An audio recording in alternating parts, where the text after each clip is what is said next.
नमस्कार, आप देख रहे हैं मध्य भारत और मैं हूं आप सभी के साथ आरती। बुलेटिन की शुरुआत करते हैं आज की बड़ी खबर के साथ। रायपुर में किसान महाकुंभ को संबोधित करते हुए केंद्रीय रक्षा मंत्री राजनाथ सिंह ने कहा कि 25 करोड़ लोग गरीबी के संकट से बाहर आ चुके हैं। यह मैं नहीं बल्कि नीति आयोग कह रहा है।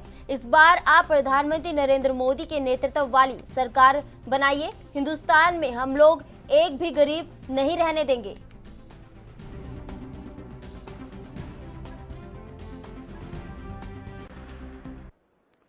शौचालय के लिए हमारी माताओं बहनों को बाहर न जाना पड़े, घर में ही शौचालय बनना चाहिए। इस प्रकार की संवेदनशीलता आपको किस प्रधानमंत्री में देखने को मिली है? एक ही प्रधानमंत्री है, भारत माता का लाल, वह नरेंद्र मोदी, जिसके अंदर यह संवेदनशीलता रही है। और मैं आपको बधाई देना चाहता हूं विष्णुदेव जी शाह, आपने करिश्मा किया है। महतारी बंधन योजना प्रारंभ कर जो कल से करने जा रहे हैं, महतारी बंधन योजना, हर महीने हमारी माताओं बहनों को 1,000 रुपया, हर महीने 1,000 रुपया, पूरे साल में 12,000 मिलेगा। करिश्माई काम किया है भारतीय जनता पार्टी। मेरे बहनों भाइयों, हिंदुस्तान की एक ऐसी पार्टी है जो कहती है वह करती है।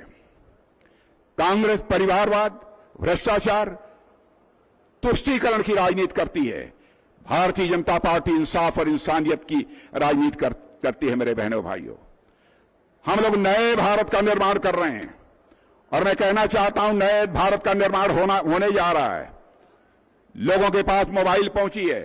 आपकी यह मोबाइल पहले दुनिया के दूसरे देशों से आती थी, अब 92%, 100 में 92 मोबाइल भारत में बनती है और भारतवासियों के हाथों से बनती है। मेरे बहनों भाइयों, छत्तीसगढ़ के नौजवान भी अब मोबाइल बनाने का काम करते हैं। चौड़ी चौड़ी सड़कें बन रही हैं, नई रेलवे लाइंस बन रही हैं, तरह तरह की चीजें हो रही हैं, किसी चीज की कमी नहीं है। मैं आप सबसे यही कहना चाहूंगा मेरे बहनों भाइयों, हम लोगों का संकल्प है एक विकसित भारत बनाना, और हमारा चरित्र एक और है कि हमने जो कहा है सो किया है। हम लोगों ने कहा था ना, जिस दिन हमको भारत की संसद में स्पष्ट बहुमत मिल जाएगा, अयोध्या की धरती पर भव्य राम का मंदिर बनने से दुनिया की कोई ताकत रोक नहीं पाएगी।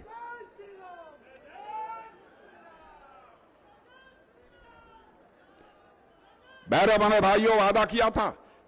कांग्रेस के लोग कहते थे जब कभी कोई घोषणा पत्र जारी होता है, भाजपा वाले कहते हैं हम रामलला हम आएंगे, मंदिर बनाएंगे, लेकिन तारीख नहीं बताएंगे। तारीख भी बता दिया, यहां तक कि अपने रामलला की 22 जनवरी को हमारे प्रधानमंत्री ने प्राण प्रतिष्ठा भी कर दी। मेरे बहनों भाइयों, रामलला अपनी कुटिया से चलकर, रामलला अपनी कुटिया से चलकर मेरे बहनों भाइयों अयोध्या में अपने महल में आ चुके हैं। हिंदुस्तान में अब राम राज्य का सिलसिला प्रारंभ हो जाएगा, मैं आपको विश्वास दिलाता हूं। आज भारत नए युग में प्रवेश कर रहा है और आज आप लोगों में से शायद बहुतों को जानकारी न होगी, पहले हालत यह थी भारत की, दुनिया में कोई मीटिंग होती थी, अंतर्राष्ट्रीय मंचों पर भारत कुछ बोलता था तो दुनिया हमारी बातों को बहुत गंभीरतापूर्वक नहीं सुनती थी, कहती थी भारत गरीबों का देश है। क्या दम है भारत में, क्यों हम भारत की बात सुने? लेकिन बहनों भाइयों, कान खोलकर आप सुन लेना, पहले भारत की बात अंतर्राष्ट्रीय मंचों पर कोई सुनता नहीं था, लेकिन आज भारत यदि अंतर्राष्ट्रीय मंचों पर बोलता है तो सारी दुनिया कान खोलकर सुनती है भारत बोल क्या रहा है। यह भारत की हैसियत बनी है, यह भारत की हैसियत बनी है।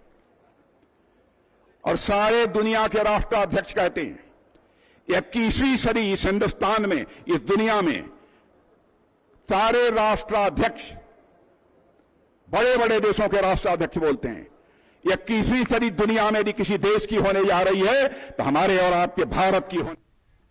मध्य प्रदेश के मंत्रालय भोपाल में एक मंजिल पर आग का मामला सामने आया है, जिसके बाद आग बुझाने के लिए तत्काल फायर ब्रिगेड की उन गाड़ियां जो है रवाना की गई। घटना की जानकारी मिलते ही मुख्यमंत्री डॉक्टर मोहन यादव ने मुख्य सचिव को निर्देश दिए। मुख्यमंत्री डॉक्टर मोहन यादव ने कहा कि ये सुनिश्चित करें कि कोई महत्वपूर्ण दस्तावेज ना चले। आग पर काबू पाने के साथ ही घटना के कारण की जानकारी प्राप्त की जाए ताकि भविष्य में ऐसी घटनाएं ना हो, इसका एहतियात रखा जाए।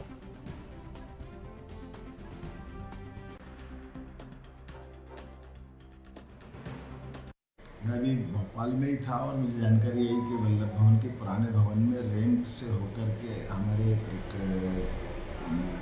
बिल्डिंग के तीसरे माले पे आग लगी है। कलेक्टर से जानकारी ली और जो जानकारी आई है उसी आधार पर मैंने सीएस से कहा कि वो उसकी मॉनिटरिंग कर ले, आग की घटना की पूरी विस्तृत जानकारी भी आ जाए। और मुझे बताया गया कि आग को कंट्रोल कर लिया गया है, लेकिन दोबारा ऐसी कोई घटना न हो इसका भी मैंने निर्देश जारी कर दिए। और ये आवश्यक संसाधन के साथ में हमारे कोई पेपर वगैरह या कोई जैसी कोई महत्वपूर्ण फाइल कोई कागज न जले, इसका भी ध्यान रखें। उम्मीद करूँगा कि दोबारा ऐसी कभी घटना नहीं होगी, इसके निर्देश में। रुकेंगे छोटे से ब्रेक के लिए, ब्रेक के बाद जल्द हाजिर होंगे।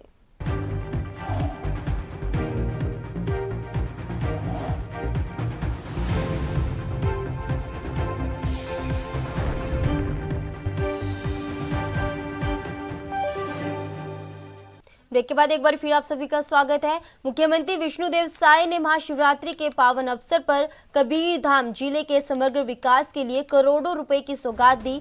बता दें कि मुख्यमंत्री साय ने कबीरधाम जिले के ग्राम कुरुवा में आयोजित साहू समाज सामाजिक सम्मेलन में शामिल हुए और जिले के विकास की कड़ी और आगे बढ़ाते हुए 118 करोड़ 24 लाख 16 हजार रुपए की लागत से 154 कार्यों का लोकार्पण और शिलान्यास किया।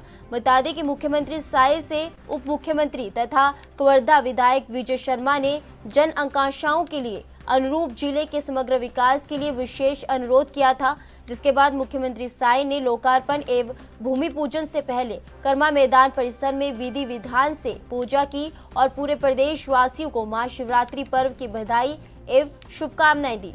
इस अवसर पर मुख्यमंत्री के साथ उप मुख्यमंत्री विजय शर्मा, सांसद संतोष पांडे, पंडीरा विधायक भावना बोहरा, पूर्व संसदीय सचिव डॉक्टर सिया राम साहू, पूर्व विधायक अशोक साहू, जिला पंचायत अध्यक्ष सुशीला राम कुमार भट्ट सहित सामाजिक प्रमुख शामिल हुए।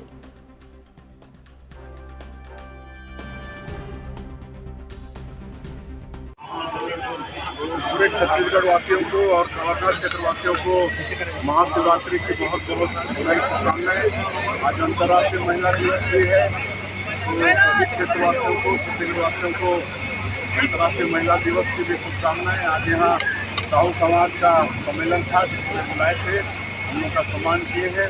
साहू समाज की भी बहुत बहुत बधाई शुभकामनाएं। आज क्षेत्रवासियों को 118 करोड़ का विकास काम का सौगात मिला है। वहीं भाजपा में शामिल होने पर पूर्व केंद्रीय मंत्री सुरेश पचौरी ने कहा कि हाल ही में जो कांग्रेस द्वारा निर्णय लिए गए हैं, कांग्रेस जिन सिद्धांतों और नीतियों के लिए जानी जाती रही है उनसे कांग्रेस विमुख हो रही है। कांग्रेस पार्टी जनता से विमुख हो रही है। कांग्रेस की जनता से जो रिश्ता रखना चाहिए वे नहीं हो पा रहा है। कांग्रेस ने आजादी में प्रमुख भूमिका अदा की है, इसलिए उन्हें अपने उस इतिहास को याद करके काम करना चाहिए।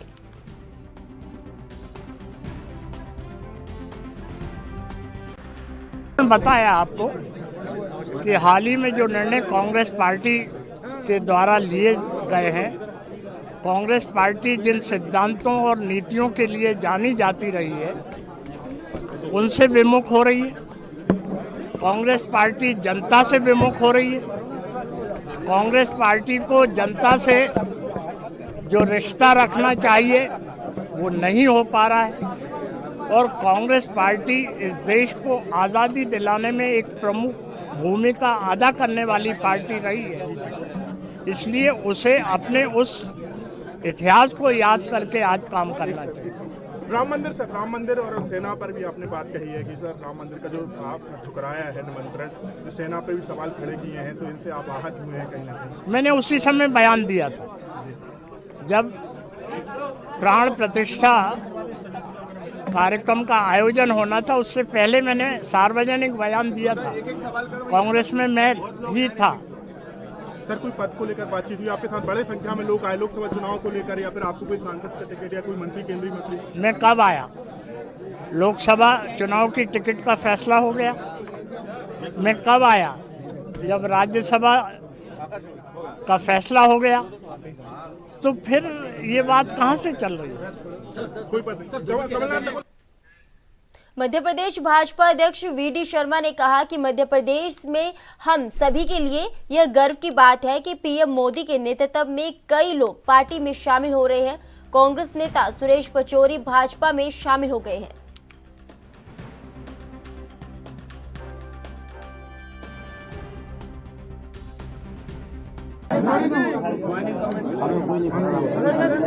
भारतीय जनता पार्टी मध्य प्रदेश में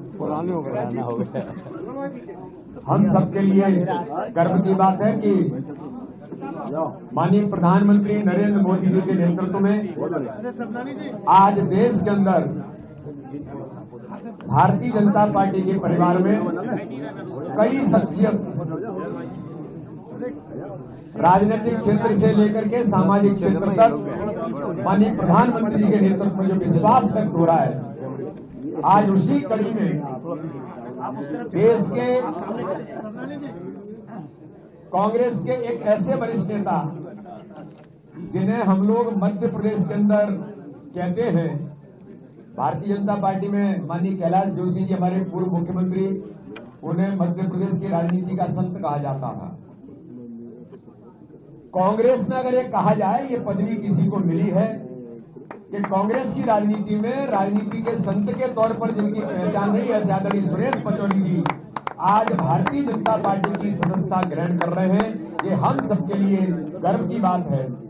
वो पीएमओ के अंदर 2 प्रधानमंत्रियों के साथ जिन्होंने काम किया है, जिन्होंने देश के अंदर रक्षा मंत्रालय स्वतंत्र प्रभार के तौर पर संभाला है,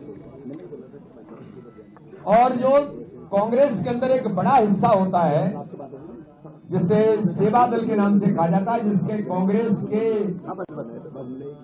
नियमों कानून के अंतर्गत उनमें कांग्रेस का जो अध्यक्ष होता है वही उसका अध्यक्ष होता है। साइड में ठीक कह रहा हूं, लेकिन सुरेश पचौरी जी एक ऐसे नेता हैं कि कांग्रेस के अध्यक्ष न रहते। आज राज्य सचिवालय वल्लभ भवन में भीषण आग लगने का मामला सामने आया, जिसके बाद मौके पर दमकल की गाड़ियां पहुंची और बड़ी मशक्कत के बाद आग पर काबू पाया गया। वहीं जोन 2 के डीसीपी श्रद्धा तिवारी ने बताया कि फोर्स तुरंत यहां पहुंच गई थी। जितने भी समय में फायर ब्रिगेड को बुलाया गया और बड़ी मशक्कत के बाद आग पर काबू पाया गया।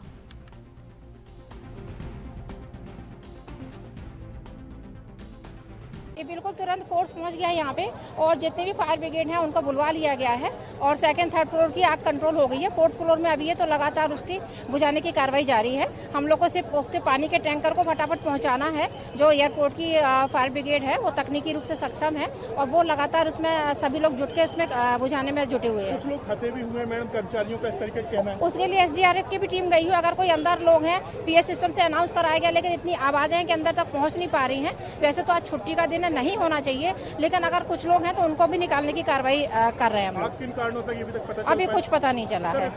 मेन मंत्रालय है, मेन वल्लभ भवन है, प्रदेश का सबसे बड़ा दफ्तर है, फायर के इक्विपमेंट थे कि नहीं हुए? नहीं, लगातार इसमें मॉक ड्रिल होती रही है और पिछले महीने भी मॉक ड्रिल हुई थी। तो अभी तो ये बाद में ही कारणों का पता चलेगा कि किस कारणों से आग लगी है। फेल क्यों गई मैम, पता चल पाया?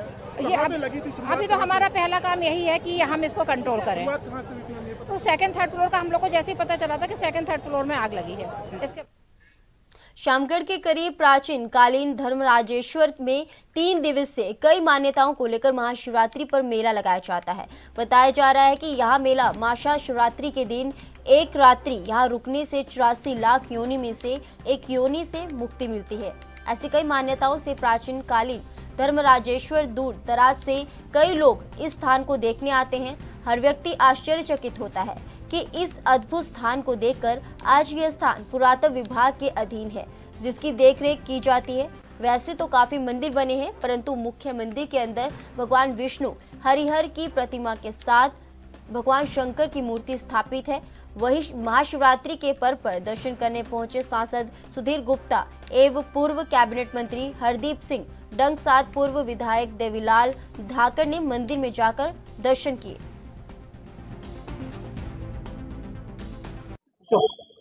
आगामी चुनाव को लेकर कैसी तैयारियां? नहीं, आज तो धर्म की ध्वजा ऊंची करने के लिए करोड़ों लोग शिव की नगरियों में दर्शन के लिए जा रहे हैं और हम भी उन्हीं भक्तों में सम्मिलित हैं कि जितना लाभ ले सकते हैं शिव के सानिध्य का, आज उसी में डूबे हैं।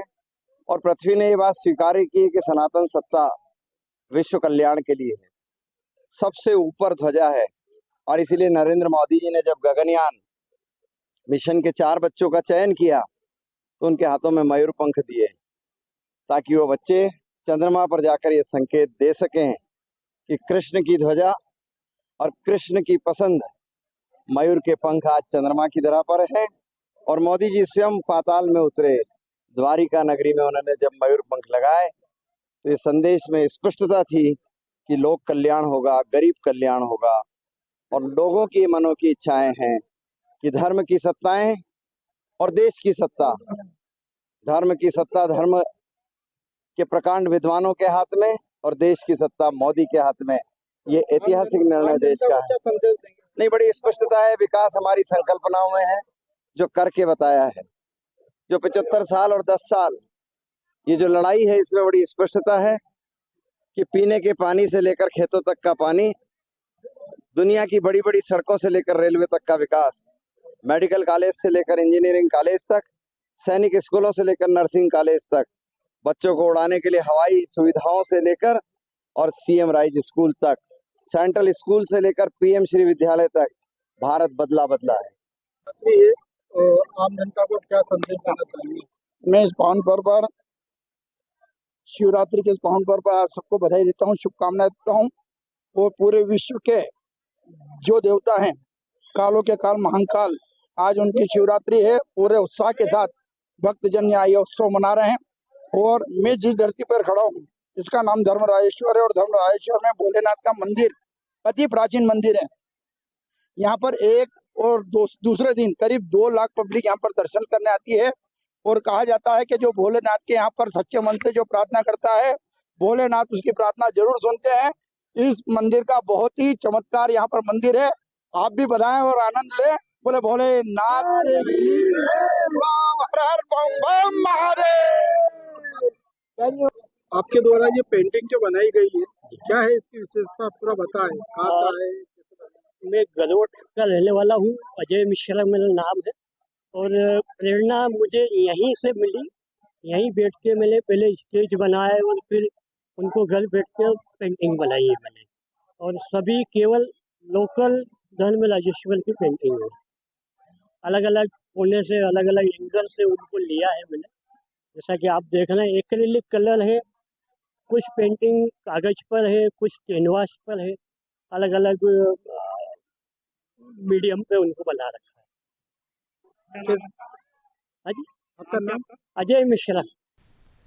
जीरापुर पुलिस थाने में अंतर्राष्ट्रीय महिला दिवस के मौके पर महिला पुलिसकर्मी व एनआरएस में कार्यरत महिलाओं का पुलिस थाना परिसर में शुक्रवार को पुष्पगुच्छ देकर उनका सम्मान किया गया। वहीं टीम ने महिला कर्मचारियों के कार्य की प्रशंसा की। साथ ही थाना प्रभारी राम कुमार भगत सहित पुलिस कर्मचारियों ने सभी को मिठाई भी खिलाकर जो कलम है वो उन्हें भेंट की गई। बता दें कि नगर में विभिन्न अवसरों, धार्मिक, सामाजिक व अन्य मौकों पर पुलिसकर्मियों ने उन्हें सम्मानित किया। पर महिला पुलिसकर्मी के साथ एनआरएस में काम करने वाली महिलाओं के कार्यकुशलता की भी तारीफ की गई। बताया जा रहा है कि महिलाएं पूरी सजगता से अपने कर्तव्यों को पूरा करती हैं और उस पर काम करती हैं।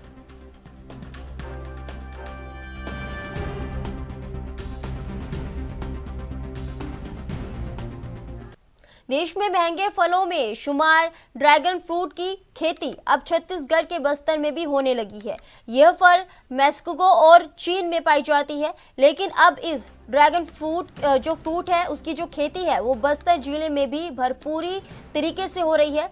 बड़ी मात्रा में इस फल के उत्पादन होने से बस्तर के स्थानीय ग्रामीणों और किसानों को इसका फायदा मिलेगा। यह फल बस्तर में कम दाम और आसानी से मिलने के साथ इसे दूसरे राज्यों में भी भेजा जा रहा है। औषधि गुण और एंटीऑक्सीडेंट, प्रोटीन, फाइबर, विटामिन और कैल्शियम से भरपूर ड्रैगन फ्रूट की पहचान केवल भारत में ही नहीं बल्कि पूरी दुनिया में है।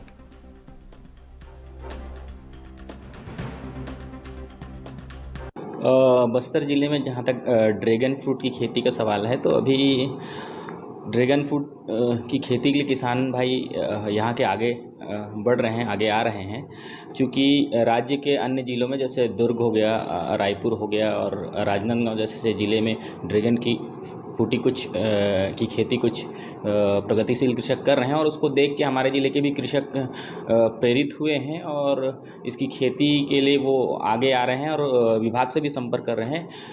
मैं बताना चाहूँगा, राष्ट्रीय बागवानी मिशन की योजना विभाग में संचालित है, जिसमें ड्रैगन फ्रूट की खेती के लिए प्रावधान है और उसमें अनुदान का भी प्रावधान है, जिसके कारण किसान इस योजना से प्रेरित है। देखिए, ड्रैगन फ्रूट बहुत ही न्यूट्रिशियस फल है। इसमें इसकी पौष्टिक वैल्यू बहुत ज़्यादा है, जिसके कारण इसका जो बाज़ार भाव है वो भी बहुत अधिक मिलता है। अभी अगर आप देखेंगे तो जब ड्रैगन फ्रूट निकलना चालू होता है तो 100 रुपया से 150 रुपये के बीच इसका 1 केजी होता है। जिले में वैसे तो बहुत ज़्यादा एरिया में ड्रैगन फ्रूट की खेती नहीं हो रही है, लेकिन चूँकि अभी इसकी शुरुआत है इसलिए लगभग 80 से 100 हेक्टेयर एरिया में इसकी खेती हो रही है और लगातार ये एरिया बढ़ रहा है। जरूर आने वाले समय में हम, चूँकि अभी इसमें जो अनुदान है वो थोड़ा कम है, आने वाले साल में हम शासन को ये प्रस्ताव भेजेंगे कि इस अनुदान की सीमा को बढ़ाई जाए ताकि ज़्यादा से ज़्यादा किसानों को हम यहाँ के लाभान्वित कर पाएँ।